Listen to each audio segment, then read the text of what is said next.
Por favor, assente-se um pouquinho.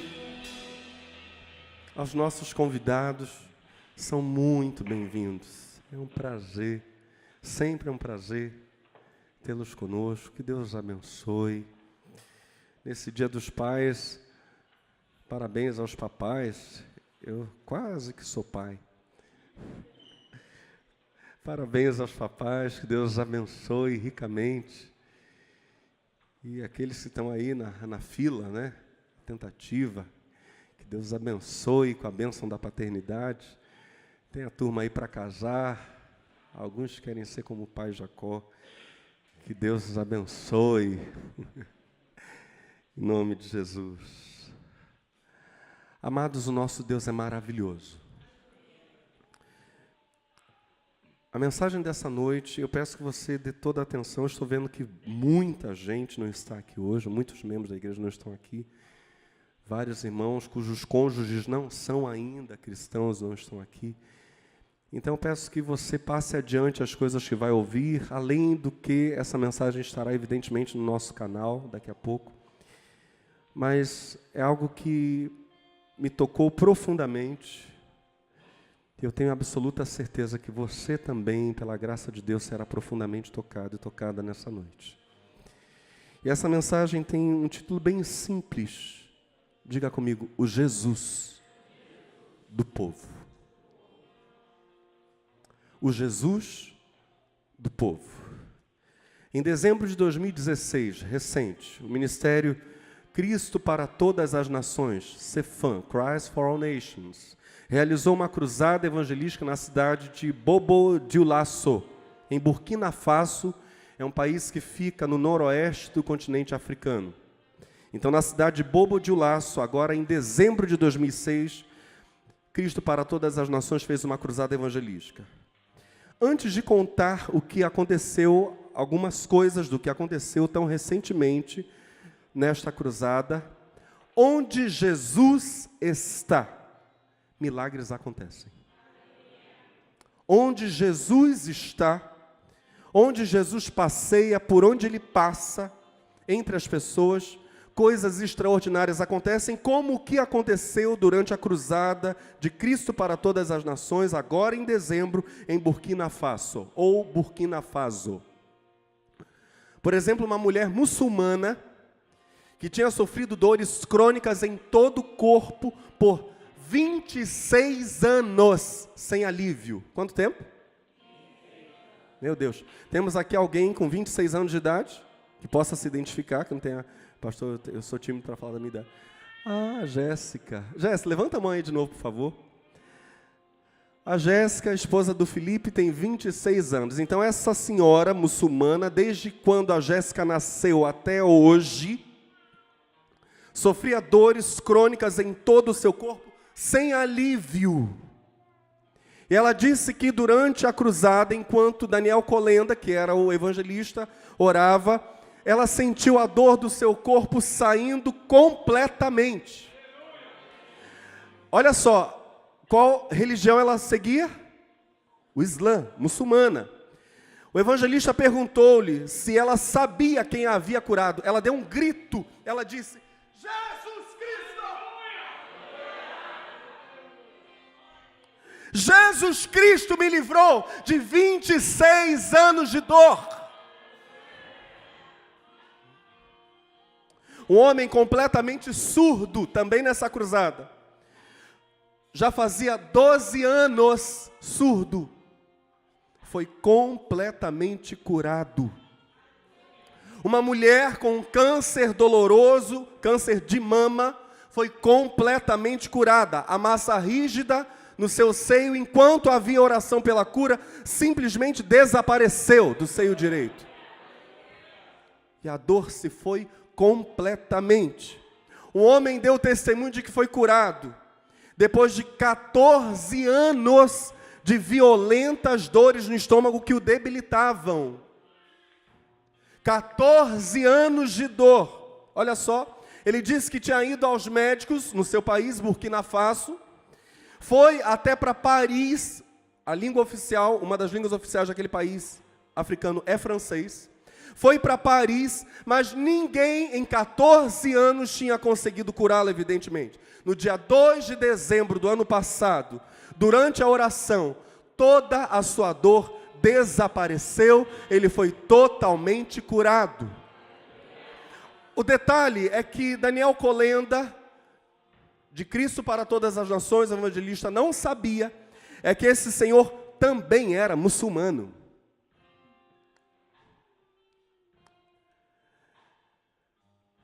Esse senhor estava no segundo dia, a cruzada foi do dia 1º ao dia 4 de dezembro, quando foi curado. Voltou ao terceiro dia da cruzada, ou seja, dia 3 de dezembro ele retornou. Levou no seu veículo, vou falar isso aqui no microfone, uma enorme coleção de objetos de feitiçaria. Tinha artigos de cerâmica, tinha esculturas em madeira.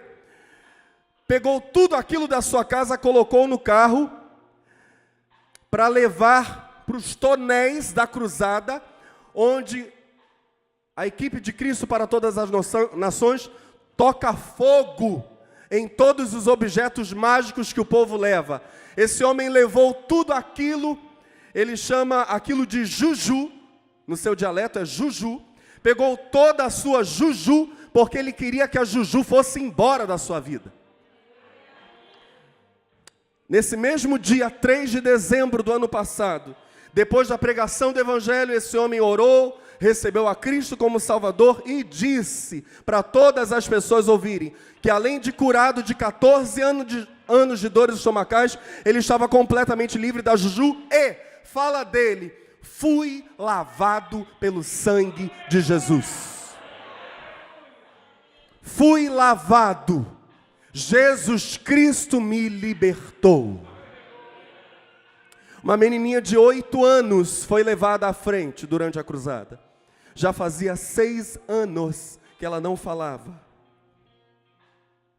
Porque aos 2 anos contraiu meningite e ficou muda. No terceiro dia da cruzada à noite, durante a oração pelo derramamento, pelo fogo do Espírito Santo, pelo batismo no Espírito Santo, o evangelista pediu para que as pessoas, aquela multidão, cantasse uma velha canção, que eu acho que nós conhecemos também. Aleluia, aleluia, aleluia, aleluia. Só que eles estavam cantando em francês, aleluia, primeiro aleluia era aleluia mesmo, e depois Daniel Colenda pediu para que eles cantassem em francês. Obrigado, Jesus. Merci. Jesus. Algo assim, francês não é minha praia. Aí, de repente, enquanto aquela multidão cantava, obrigado, Jesus, a menina de 8 anos começou a cantar. Depois de 6 anos de mutismo, a voz voltou. A mãe ficou espantada com aquilo. Meu Deus, minha filha deixou de ser muda. Agora minha filha consegue falar perfeitamente. Obrigado, Jesus. Jesus é maravilhoso. Mateus 9 diz assim: Jesus ia passando, no verso 35, Jesus ia passando por todas as cidades e povoados, ensinando nas sinagogas, pregando as boas novas do reino e curando todas as enfermidades e doenças.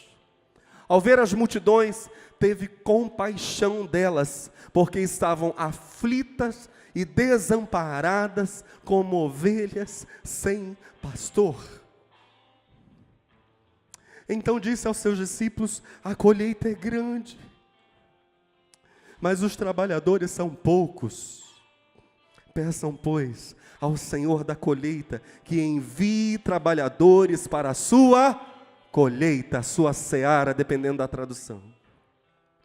Fritz Rienecker, um teólogo, afirma que esse verso 35 apresenta o resumo do ministério de Jesus. é a síntese do que ele fazia enquanto ia de um lugar para outro. A ideia aqui é ir de um lugar para outro mesmo. Essa é a ideia no grego koiné, o termo, a língua original do Novo Testamento. Jesus está indo de um lugar para outro. A síntese que aparece no verso 35 é a seguinte: ele ensinava, pregava a boa notícia do reino de Deus e curava os doentes. Vamos falar isso juntos? A síntese do ministério do Senhor: ensinava, pregava a boa notícia do reino de Deus e curava os doentes. Essa é a síntese do ministério terreno de Cristo. 3 coisas ele fazia em relação às pessoas, evidentemente, além, é claro, da sua vida de oração. Ele, vamos falar mais uma vez, ensinava, pregava a boa notícia do reino de Deus, curava os doentes. O verso 36 vai nos falar do coração de Jesus. Vai nos dizer o porquê dessas ações de Jesus.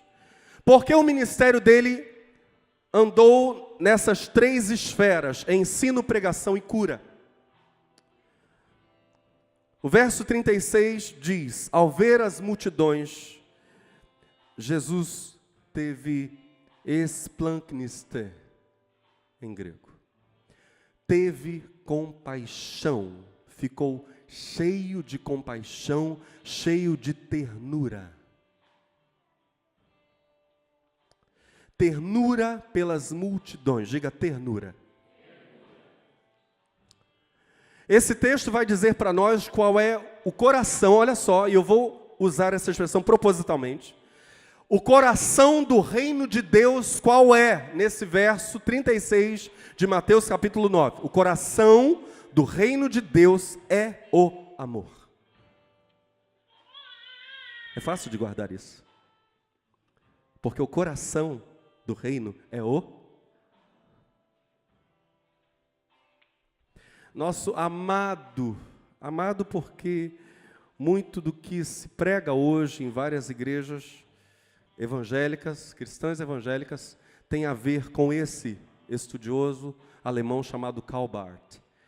Nosso querido Karl Barth, na obra Dádiva e Louvor, fala desse verbo, esplankniste, usado por Mateus para descrever o coração do Senhor. Barth vai dizer: se ali se diz que Jesus se compadeceu das multidões, isto não significa apenas que ele tivesse pena delas.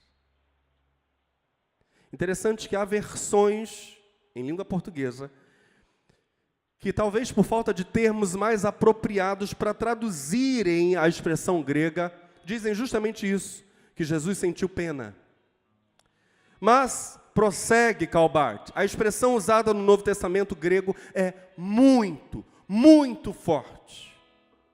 O sofrimento do povo não só o tocava, não era apenas isso, mas penetrava seu coração, nele próprio, a ponto de ser então sofrimento todo seu,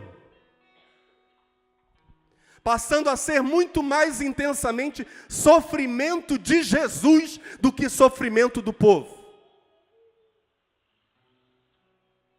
Tamanha empatia do Senhor, tamanha a sua percepção da dor, do sofrimento do povo, que a dor do povo é assumida por Jesus, no verbo que é utilizado por Mateus, capítulo 9, verso 36. A ponto de isso culminar com Jesus tirar o sofrimento do povo, tomá-lo sobre si e o levar para a cruz. Essa é a ideia de Mateus. Jesus assume, ele olha para um povo que sofre como ovelhas que não têm, e ele assume a dor é toda dele. A desorientação, a opressão, e daqui a pouco a gente vai entender do que Mateus está falando, mas toda a percepção de dor que aquelas pessoas têm acerca da vida, Jesus toma para si, ele encarna isso, ele toma isso como sendo o seu próprio coração. Toda a aflição do povo, diz ainda Karl Barth, que ainda restasse, ainda pudesse manifestar-se na vida das pessoas, agora era apenas um eco. A rigor, era uma aflição no coração das pessoas, até de certo modo superada, supérflua. Jesus a transformara em sua própria causa. Agora a dor do povo era a dor de Jesus de Nazaré. Estamos juntos? Isso é totalmente diferente do que todos os outros mestres do tempo de Jesus, de antes dele e de depois dele, viveram em relação ao povo que sofre.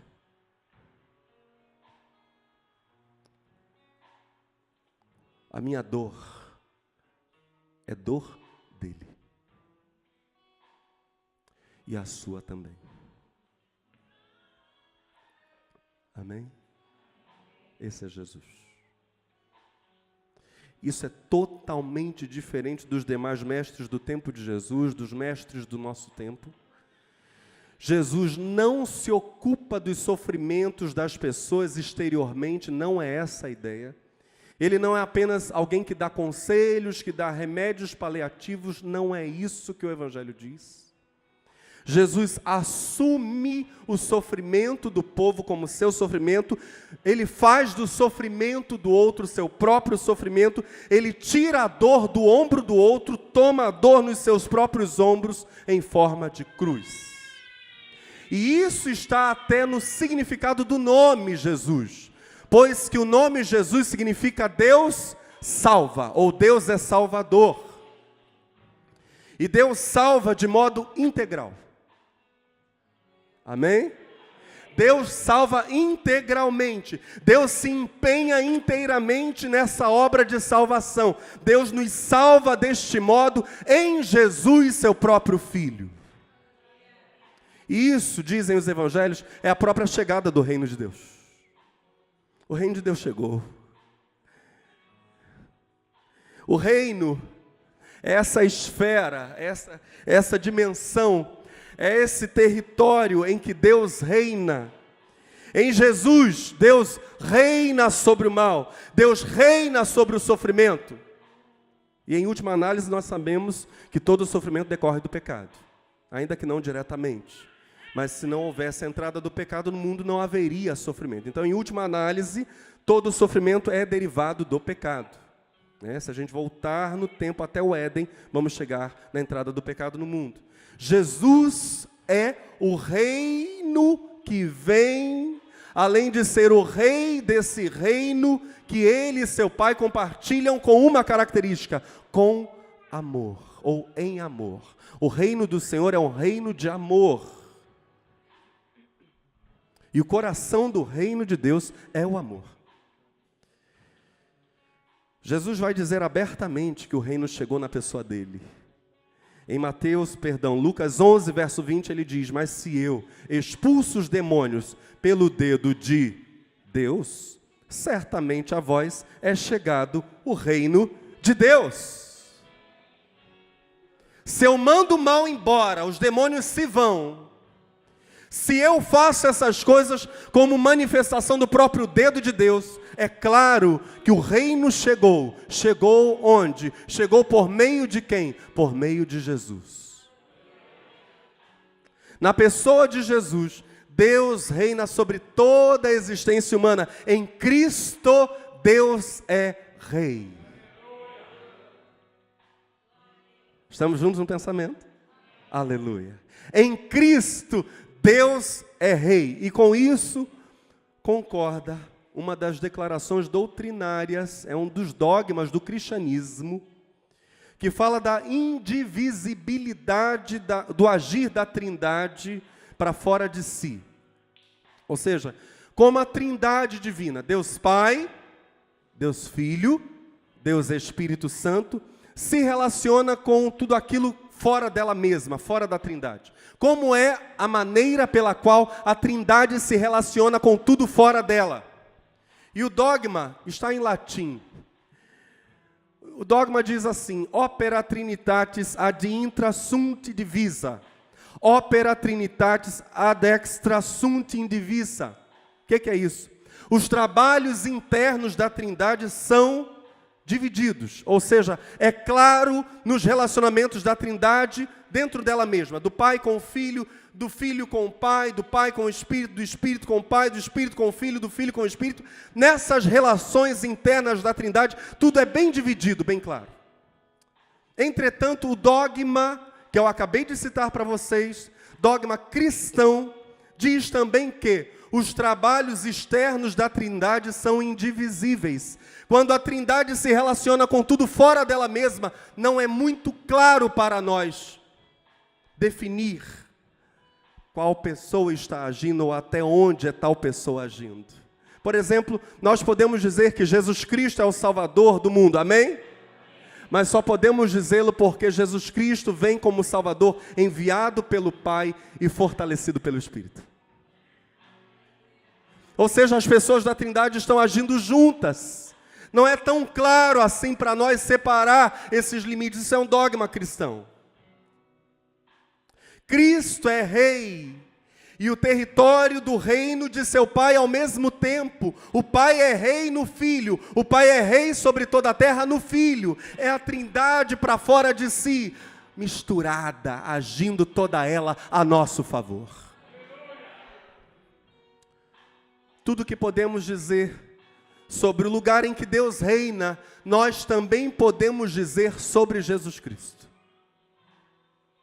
Onde Deus reina, a paz? Sim ou não? Aleluia. Em Cristo a paz. Onde Deus reina, a abundância de alegria? Em Cristo a abundância. Tudo que podemos dizer sobre o reino, podemos e devemos dizer sobre Cristo, porque Ele é rei e território do reino de Deus. Onde Deus reina, o pecado, a doença, a morte, não são senhores, não têm, portanto, a última palavra. Em Cristo, igualmente, o pecado, a doença e a morte não são senhores, não têm a última palavra. Estar em Cristo é estar no reino, é estar onde Deus governa. É interessante que na carta aos Efésios, pelo menos 2 vezes, Paulo apóstolo descreve o reino de Deus usando a expressão em Cristo. Paulo iguala isso. Temos aqui alguém que é cidadão do reino dos céus, do reino de Deus. Alguém que está vivendo no reino de Deus. O reino de Deus não é comida nem bebida, diz a Escritura, mas justiça, paz e gozo no Espírito Santo. Essas coisas são o mesmo que dizer em Cristo. Os 2 textos em que Paulo faz essa sinonímia são Efésios 1, versos 3 e 4 e Efésios 2, versos 5 e 6. Efésios 1, 3 e 4 diz assim: Bendito Deus e Pai de nosso Senhor Jesus Cristo, o qual nos abençoou com todas as bênçãos espirituais nos lugares celestiais em Cristo. No reino de Deus, na pessoa de Cristo. Nesse território onde estamos agora, aleluia. Como também nos elegeu nele. Eu sempre gosto de falar o sentido dessa expressão. Aqui Paulo não está dizendo que o Pai definiu quem se salvaria de antemão, rejeitando alguns. Não. Nos elegeu nele, definiu onde ele encontraria aqueles que ele iria salvar. E esse lugar se chama Cristo. Aqueles que fossem até Cristo, ali seriam encontrados para a salvação. É isso que Paulo está dizendo. Como também nos elegeu nele, antes da fundação do mundo, para que fôssemos santos e irrepreensíveis diante dele em amor. E o segundo texto é Efésios capítulo 2, versos 5 e 6, que diz: Estando nós ainda mortos em nossas ofensas, nos vivificou juntamente com Cristo. Pela graça sois salvos. Interessante que Paulo encerra o verso 4 de Efésios 1, falando irrepreensíveis diante dele em amor. E agora diz, pela graça sois salvos. De novo amor, amor incondicional. Seguimos para o verso 6 de Efésios 2. E nos ressuscitou juntamente com ele, e nos fez assentar nos lugares celestiais em Cristo Jesus. Há regiões ou lugares celestiais em Jesus Cristo. Cristo é o lugar ou dimensão na qual vivem todos aqueles que nele creem. E ali são encontrados pelo Pai para a salvação. Estar assentado nesses lugares, nessa dimensão chamada Cristo, é o mesmo, diz Paulo aos Colossenses, é o mesmo que ter sido transportado de um reino de trevas para o reino de Deus, que é, no dizer de Cristo, o reino do Filho amado. De novo a trindade se misturando, né?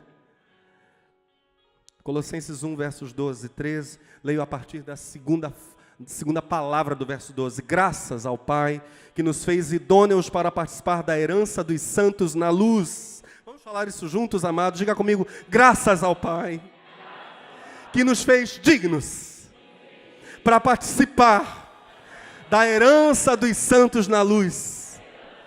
Agora erga bem alta a sua voz e diga: o Pai nos tirou do poder das trevas e nos transportou para o reino do Filho do seu amor. Aleluia. Observe que tanto os dois versos em Efésios, na verdade os dois trechos de Efésios 1 e Efésios 2, quanto esse texto de Colossenses capítulo 1, versos 12 e 13, os três textos, ao falarem do reino de Deus, ou das regiões celestiais em Cristo, sempre falam de amor. Paulo não consegue falar do reino de Deus sem falar de amor. Interessante isso. O coração do reino de Deus é o amor. Como nos conta Mateus 9,36, compaixão, ternura. Mas a pergunta é, por quem?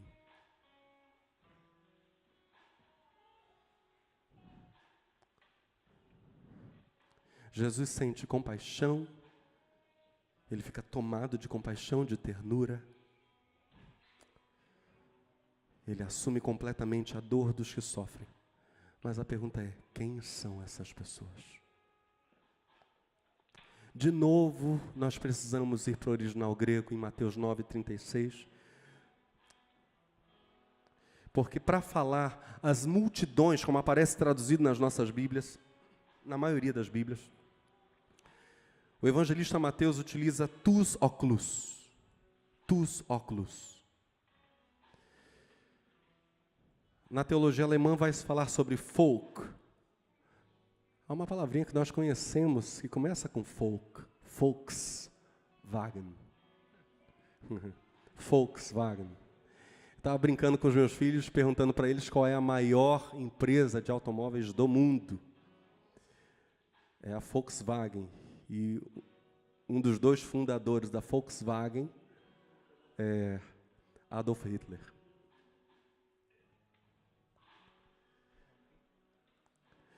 Eu brincava com os meus filhos, conversando sobre a Volkswagen. Não estou falando sobre você não ter carro da Volkswagen, não, porque são muito bons. Os alemães são excelentes em fabricar veículos. São donos da Audi, da Lamborghini. O grupo Volkswagen é o maior do mundo, não é à toa. Né? Scania e Volkswagen, etc, etc. A gente vai fazer propaganda gratuita aqui da Volkswagen. Volkswagen significa carro do povo, né? Wagen é carro, automóvel. Folk é povo, é gente. Na teologia alemã, folk, no original grego, tous óculos. Mateus não está falando para nós, preste atenção, Mateus não está falando para nós de um povo ou nação.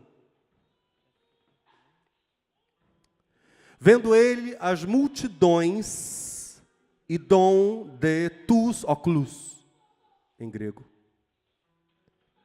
Não tem a ver, preste atenção, não tem a ver com a nação de Israel. Não foi isso que Jesus viu. Não tem a ver com israelitas, não tem a ver com judeus, não tem a ver com gentios, ou seja, os não-judeus. Não é disso que a Bíblia está falando. As multidões, ou o povo aqui, são pessoas que têm influência política ou que não têm influência política. São pobres ou são ricos. É claro que ali, naquele lugar onde Jesus vai falar aos seus discípulos sobre as multidões, é claro que a maioria eram judeus, eles estavam no território de Israel, a maioria eram judeus. Certamente muitos eram pobres, porque a Judéia estava muito pobre naquela época. O povo, ou a multidão da qual Jesus falou, era em sua maioria judia, era em sua maioria pobre, mas havia gente rica ali, havia políticos ali também. Não poucas vezes pessoas da alta sociedade seguiam Jesus. O povo ou multidão da qual Jesus se compadeceu era gente, diga comigo, de todos os povos e de todas as camadas sociais. Tus, oclus, eram simplesmente as pessoas. Só isso. Nos evangelhos, ricos, letrados, doutos, cultos, governadores, são apenas pessoas. Pobres, analfabetos, pescadores, nos evangelhos são simplesmente pessoas. Ninguém está fora desse grupo do qual Jesus se compadece. Aleluia. Olha para o seu irmão e diga, com muito carinho, com muito amor, olha no olho. Eu tenho certeza que essa pessoa é exclusiva no planeta, em meio a 7 bilhões de seres humanos. E diga para ela, é muito bom estar contigo, pessoa. É só isso que a gente é. Nós somos apenas pessoas. É assim que o Evangelho nos vê. Não importa, olha aqui, não importam aqui condições, profissões, opiniões, ons. Todos são, aos olhos de Cristo e do Evangelho, simples pessoas, dignas de compaixão. Curiosamente, é da natureza humana, e eu gostaria de perguntar quantos aqui querem mesmo ser confrontados pela palavra de Deus nessa noite? Porque se a palavra não nos fizer pensarmos, não há crescimento, né, irmãos? Tem que ter alguma coisa nos incomodando. Alguma coisa em que a gente ficar remoendo, alguma coisa, repassando, e aí a gente cresce. Olha só, é da natureza humana, curiosamente, achar que sabe muito bem do que precisa. É da natureza humana crer que sabe o que lhe faz bem. Quais são os seus direitos e quais são as suas Com tranquilidade ou com arrogância, com amabilidade ou com grosseria, todos nós dizemos, é da nossa natureza, eu também. É claro que ou é claro que eu não.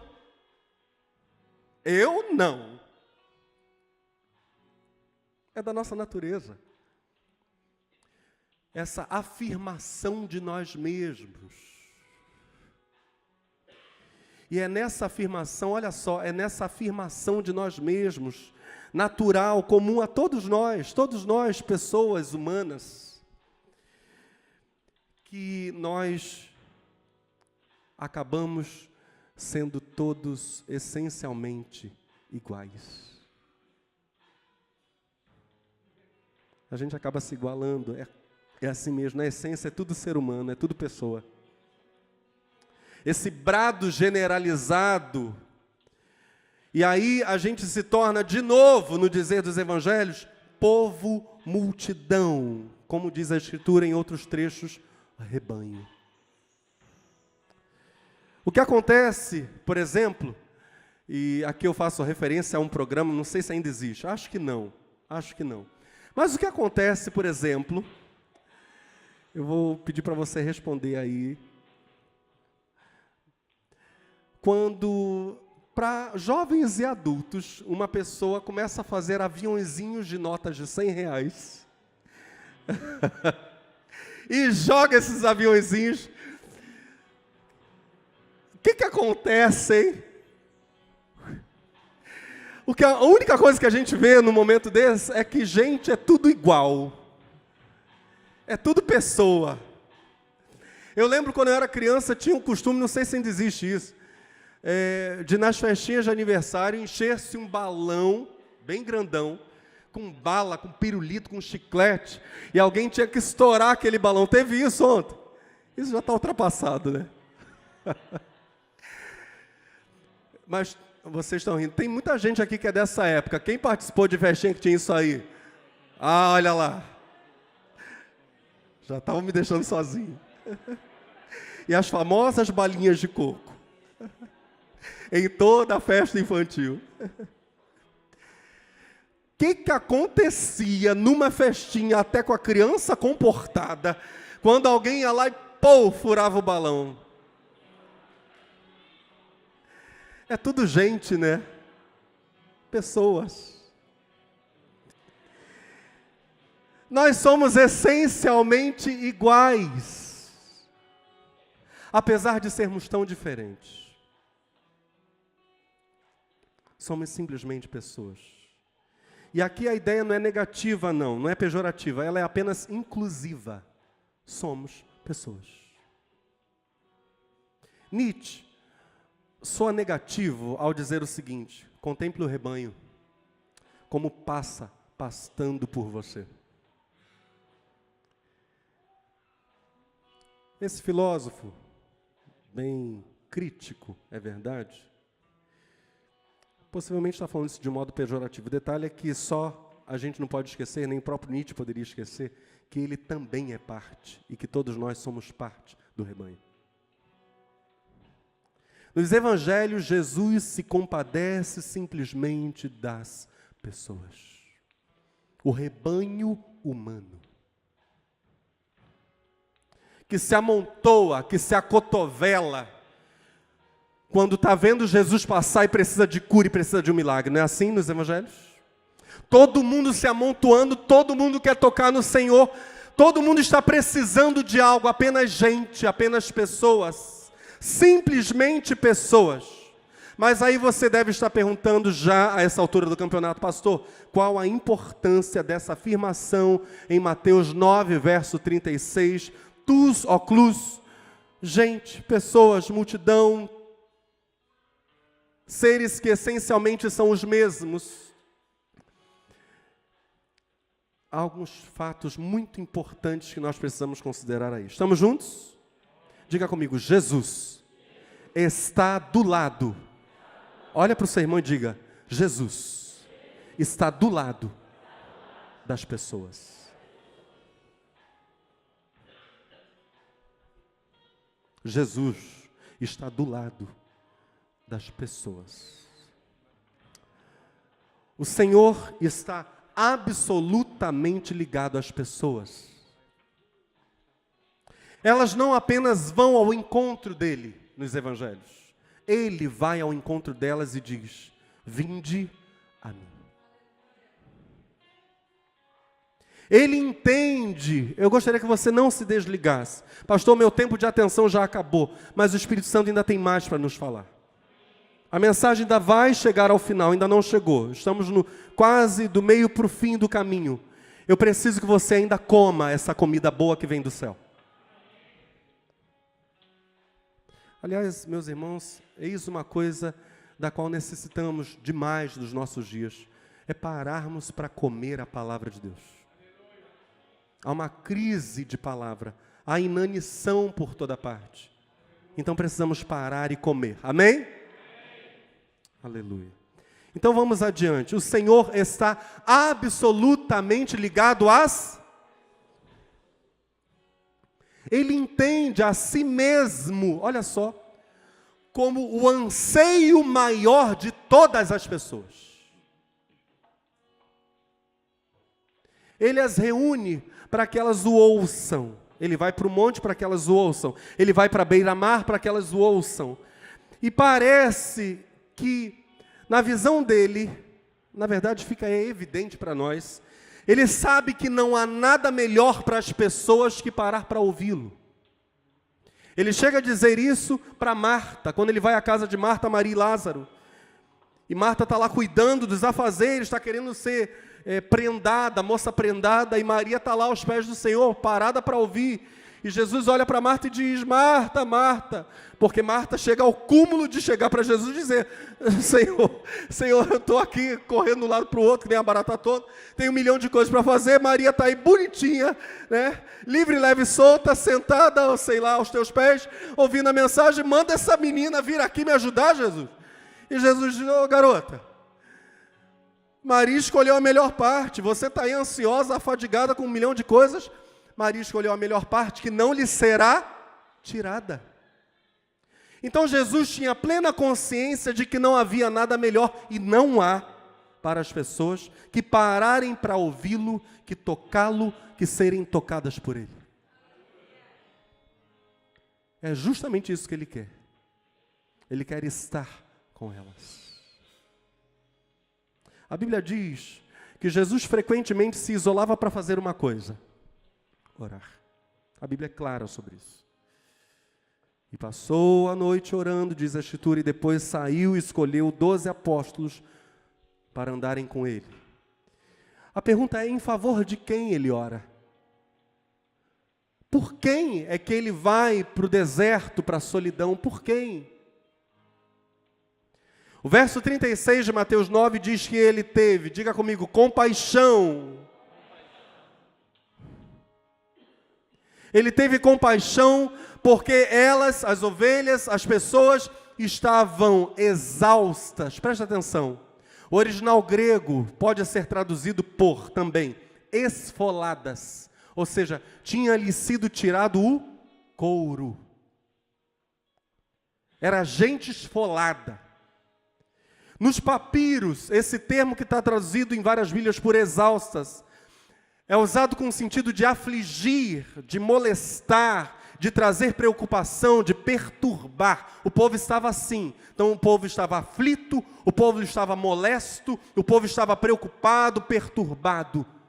O povo estava esfolado. E o texto ainda diz que as ovelhas ou as pessoas estavam exaustas, diga comigo, exaustas e dispersas. Esse disperso aqui, olha só, esse disperso aqui tem a ver com bebida alcoólica ou ferimento mortal, ferida mortal. É a pessoa que está prostrada, que está desorientada, atarantada, prostrada por causa de bebida alcoólica ou por causa de uma ferida mortal, ou seja, uma pessoa que está desorientada. Esse Mateus está falando. O povo estava assim, como ovelhas que não têm pastor. São ovelhas maltratadas, são ovelhas indefesas. Preste atenção. Jesus não vai dizer que essas pessoas estão isentas de culpa. Não é isso. Aliás, se ele dissesse isso, não haveria sentido nenhum em ele morrer pelos pecados delas na cruz. Para que morrer pelo inocente? O que Jesus está dizendo é que as pessoas em seu sofrimento, diga comigo, as pessoas em seu sofrimento só precisam de Jesus.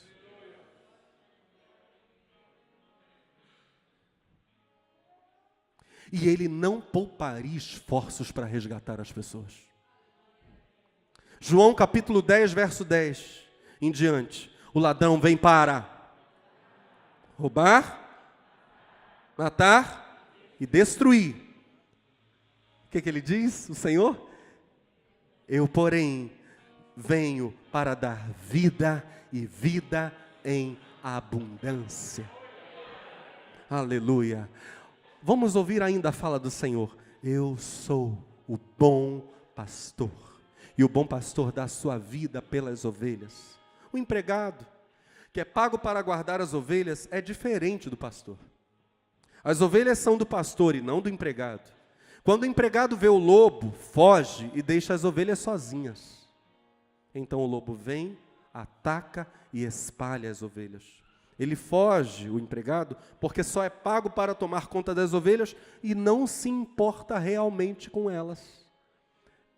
Diz Jesus, eu sou o bom pastor, conheço as minhas ovelhas, assim como meu Pai me conhece. E as minhas ovelhas me conhecem, assim como eu conheço o Pai. Eu dou a minha vida pelas ovelhas. Tenho outras ovelhas que não são deste rebanho. Eu ainda tenho de trazê-las para este rebanho. Elas ouvirão a minha voz e haverá um só rebanho, um só pastor. O Pai me ama porque eu dou a minha vida para poder recebê-la de novo. Ninguém pode me tirar a vida. Eu dou minha própria vida por minha livre vontade. Tenho o direito de dar minha vida, assim como tenho o direito de recebê-la de novo. Foi isto que o meu Pai me mandou fazer. Aleluia. Jesus está do lado das... E a pergunta é, por quê? Por que Jesus está do lado das pessoas? Todos nós gostaríamos de ler nos evangelhos algo do tipo: Jesus está do lado do povo. Ele está do lado do povo, ao lado do povo, porque o povo é bom, porque o povo é justo, porque o povo é muito querido, porque o povo é bem-sucedido, com algumas ressalvas. Mas a resposta do próprio Jesus não é essa.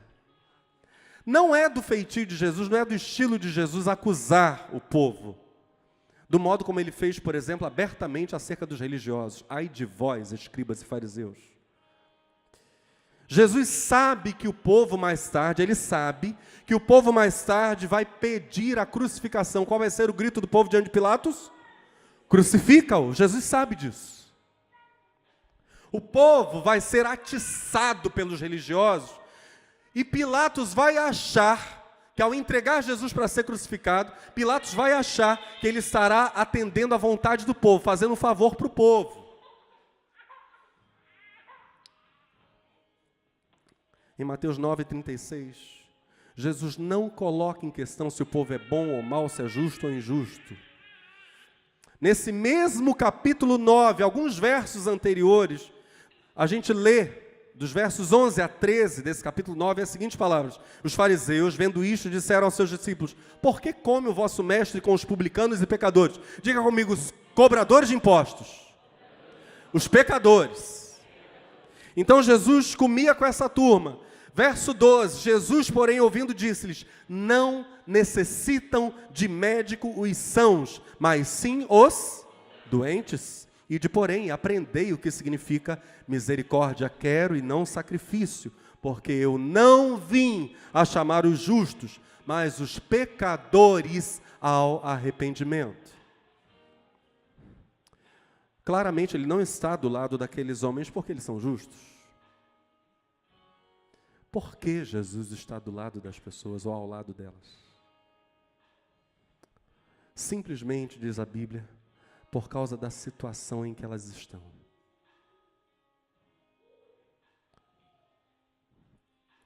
Aflitas, exaustas, dispersas, como ovelhas que não têm pastor.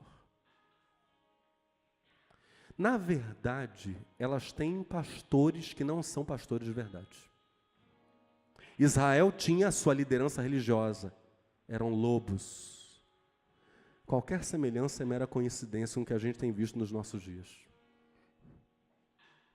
Homens que estavam ali com um propósito: comerem a carne e, se possível, até os ossos das ovelhas.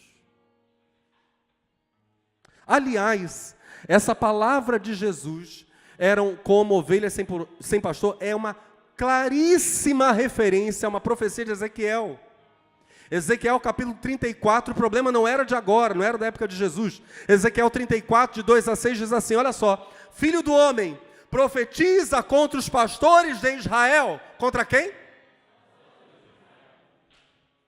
Profetiza e diz aos pastores: assim diz o Senhor Deus, ai dos pastores de Israel, que se apacentam a si mesmos. Não devem os pastores apacentar as ovelhas? Comeis a gordura e vos vestis da lã, matais o cevado, engordado para uma ocasião especial, mas não apacentais as ovelhas. As fracas não fortalecestes, e a doente não curastes, e a quebrada não ligastes, e a desgarrada não tornastes a trazer, e a perdida não buscastes, mas dominais sobre elas com rigor e dureza. Assim se espalharam por não haver pastor. Olha só, exatamente o que Jesus vai dizer. E tornaram-se pasto para todas as feras do campo, porquanto se espalharam. As minhas ovelhas andaram desgarradas por todos os montes e por todo o alto outeiro. Sim, as minhas ovelhas andaram espalhadas por toda a face da terra, sem haver quem perguntasse por elas, nem quem as buscasse. Ou seja, de acordo com essas palavras em Ezequiel, de acordo com as palavras do próprio Senhor Jesus em João capítulo 10, como lemos agora, eu sou o bom pastor, Jesus é o verdadeiro pastor que está faltando às pessoas. E ele se sentiria alguém totalmente responsável por elas. Diferente dos falsos pastores de Israel. Diferente do quadro terrível que Jesus vê quando olha para aquelas pessoas exaustas. Jesus, o verdadeiro pastor, diga Jesus, o verdadeiro pastor. Ele ouviria o balido, agora eu vou falar balido, ele ouviria o balido das ovelhas. Eu também. Eu não, claro que eu não, claro que eu sim. Ele ouviria essas falas, e ele entenderia bem no fundo e melhor que as próprias pessoas aquilo que elas pensavam e aquilo que elas necessitavam. Ele não as desprezaria, ele não ficaria rindo zombeteiramente, ele jamais faria isso. Ele saberia mais do que elas, quais delas precisariam ser, diga comigo, fortalecidas, curadas, resgatadas, salvas. Esse Jesus que está aqui no nosso meio, é para ele, Jesus, que a multidão deixa de ser uma massa anônima. É para ele, Jesus, que cada ovelha, que cada integrante desse rebanho humano passa a ser tratada por ele, cada ovelha passa a ser tratada por ele em sua necessidade real. Cada uma, diz a Bíblia, é conhecida pelo seu nome. Jesus nos conhece pelo nosso nome. Ele sabe do estado de cada uma. Ele sabe qual está forte, qual está fraca. Ele sabe qual está doente, qual está saudável. Ele sabe qual está quebrada, qual está íntegra. Ele sabe qual está desgarrada, qual está na comunhão. Ele sabe qual está perdida, qual está salva. E Ele quer a todas salvar. Ele está ao lado delas, por causa da grande lacuna. Elas estão desorientadas, porque não sabem ainda que Ele é o bom pastor.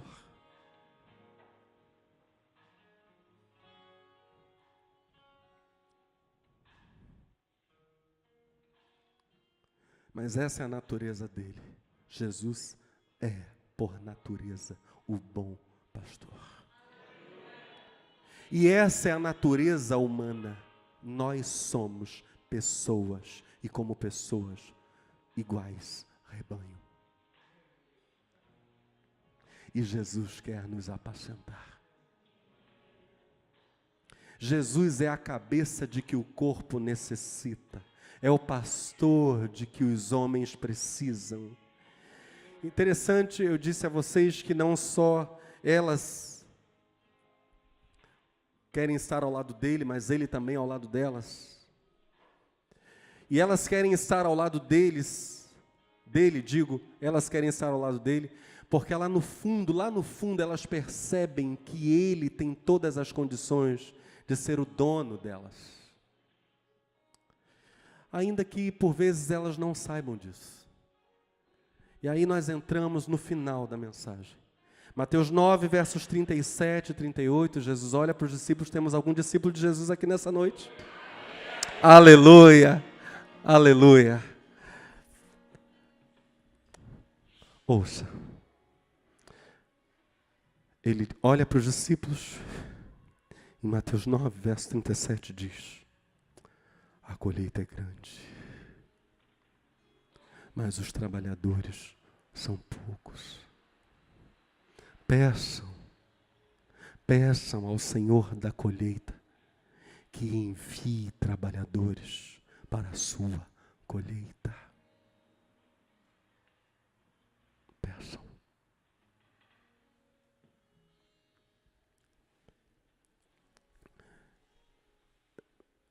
Vamos ao final. É estranho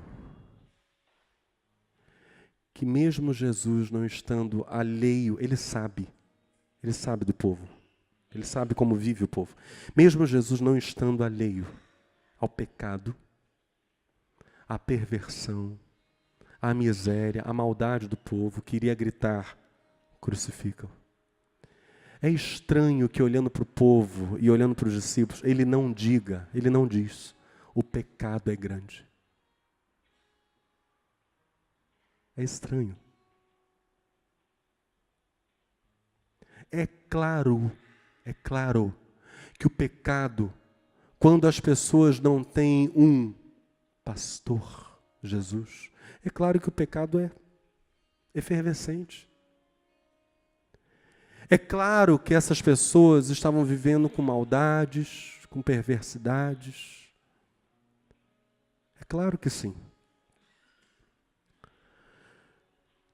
É claro que o pecado era grande se as pessoas estavam como ovelhas sem.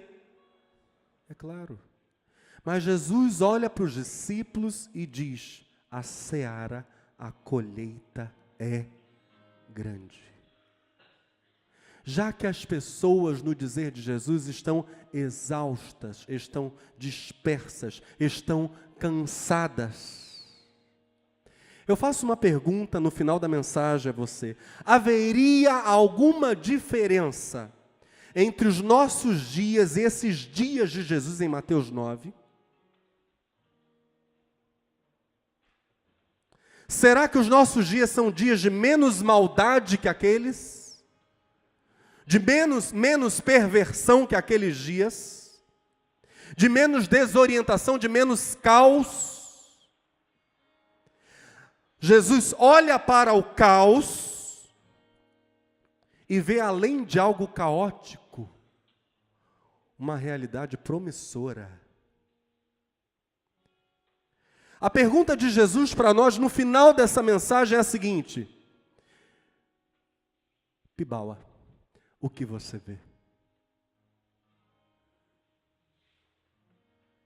Pastor, eu vejo um Brasil num caos político, num caos moral, num caos religioso. Isso que eu vejo, ok, isso Jesus também via, e ele diz isso com todas as letras. As pessoas estavam exaustas, estavam desorientadas, estavam vivendo no pecado, como ovelhas que não tinham. Era isso. Mas ele olha para os discípulos e diz: vejam, justamente porque o caos se instalou, nós temos algo promissor diante de nós. Vejam, é hora de colher.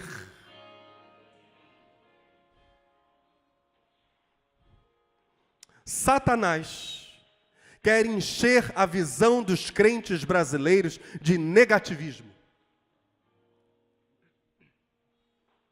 O Espírito Santo quer avivar em nós a certeza de que estes dias confusos e caóticos, em que as pessoas estão cansadas, são dias em que mais que nunca, muita gente saberá que Jesus é o bom pastor, que dá descanso para a alma humana, que traz paz ao coração, que restaura aquilo que a sociedade diz não tem jeito. Jesus vê ovelhas sem pastor. Jesus olha para elas e diz para os discípulos: são um campo maduro. Eu vejo espigas, Jesus diz. Eu vejo hastes douradas. São pessoas, sim.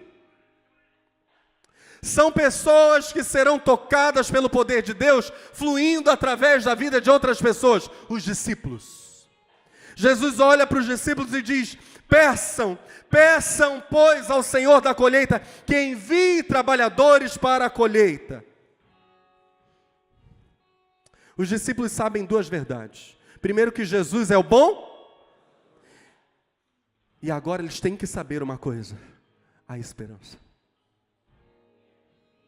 O caos é promissor. Meus irmãos, nós não temos na história do mundo, preste atenção, avivamentos que vieram quando a sociedade era piedosa. Os avivamentos vêm no meio do caos.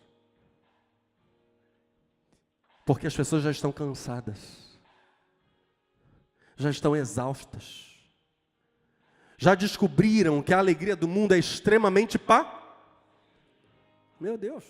Que o prazer do mundo, ele é gostoso na hora, mas depois ele dá uma sensação de sujeira, de culpa, de acusação. É terrível. Tem muita gente que já está descobrindo isso. Vou até dizer uma coisa para vocês. Esta semana, em contato com irmãos que se afastaram do caminho, alguns diziam para mim: pastor, a minha vida está numa confusão e eu tenho vergonha.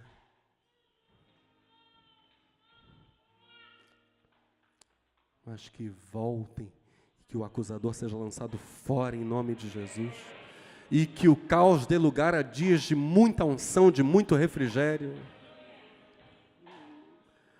No final da história, na escola de Jesus, evidentemente, estão os discípulos, e nessa escola, ninguém aprende para a escola, aprende-se para a vida.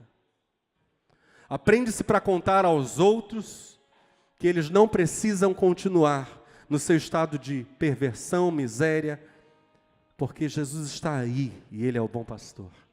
Ele está aí para as pessoas. O problema do final desse texto é o seguinte: Jesus diz que faltam trabalhadores. Diga comigo: faltam trabalhadores.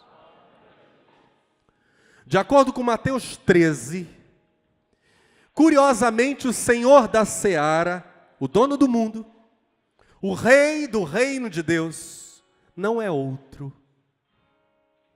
senão o próprio Jesus. Em Mateus 13, Jesus diz que os ceifeiros são os anjos, que a colheita é o fim do mundo. Agora em Mateus 13, Jesus diz que o campo é o mundo, é a seara, são as pessoas. A colheita é uma colheita de salvação, realizada pelos discípulos, não pelos anjos. Mas o ponto igual nas duas histórias, Mateus 9, o texto que estamos estudando agora, e Mateus 13, é que o reino que se chama mundo, onde estão as pessoas, pertence ao mesmo Cristo. Mateus 13, 37 a 41, ele respondendo disse-lhes: o que semeia a boa semente é o Filho do Homem. O campo é o mundo, a boa semente são os filhos do reino, e o joio são os filhos do maligno. Verso 41, preste atenção. Mandará o Filho do Homem e os seus anjos, e eles colherão do seu reino tudo que causa escândalo, e os que cometem iniquidade. Ou seja, a primeira interpretação de Mateus 9, o texto que estamos estudando ao longo dessa mensagem, seria a seguinte. Estamos juntos? Jesus estaria dizendo: como eu sou o Senhor da seara, roguem-me que eu os envie, e eu os enviarei.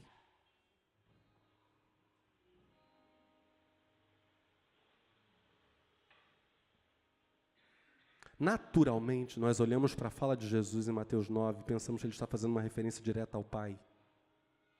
E não há essa obrigatoriedade no texto de Mateus. Isso fica tão evidente que no capítulo seguinte, Mateus capítulo 10, olha o que a Bíblia diz: e chamando os seus 12 discípulos, deu-lhes poder sobre os espíritos imundos, para os expulsarem e para curarem toda a enfermidade e todo o mal. Verso 5.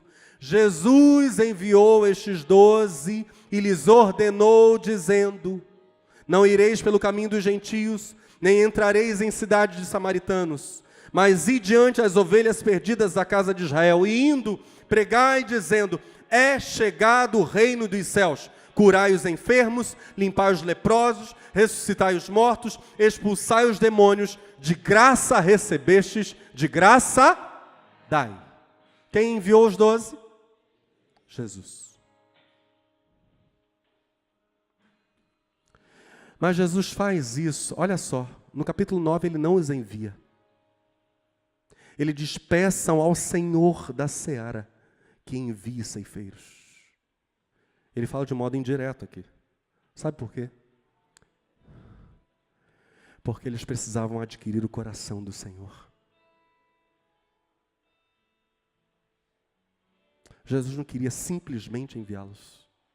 Jesus queria enviar gente com o seu coração que visse o que ele estava vendo.